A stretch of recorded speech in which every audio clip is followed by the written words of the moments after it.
ঈমান যদি অর্জন করতে হয়, ঈমানদার যদি হতে হয়, নবী পাকের মহব্বত ছাড়া কোনো সুযোগ, কোনো উপায়, কোনো চান্স। এটা আমারও কথা নয়, আপনারও কথা নয়, মদিনাওয়ালার কথা। আমরা এখানে যারা বসেছি আমাদের একটা পরিচয় মুসলমান, ঠিক কিনা? এবার আমাদের সকলের স্বপ্ন যেদিন দুনিয়া থেকে বিদায় নিব, আজরাইল যখন জানকান্দানির জন্য চলে আসবে, হায়াতের সময়সীমা যখন শেষ হয়ে যাবে, আমাদের সকলের স্বপ্ন মৃত্যুর সময় যেন ঈমানদার হয়ে কবরে যেতে পারি, ঠিক কিনা?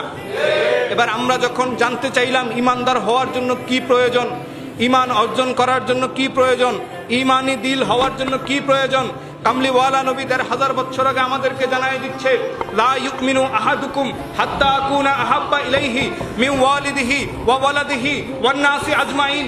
ও আমার উম্মতেরা, তোমরা যদি ঈমানদার হতে চাও, ঈমানওয়ালা হতে চাও, বাবা মার চাইতে, সন্তানের চাইতে, সমস্ত মানুষের চাইতে আমি নবীকে বেশি ভালোবাসলেই তোমরা ঈমানদার হয়ে যাবে। সুবহান।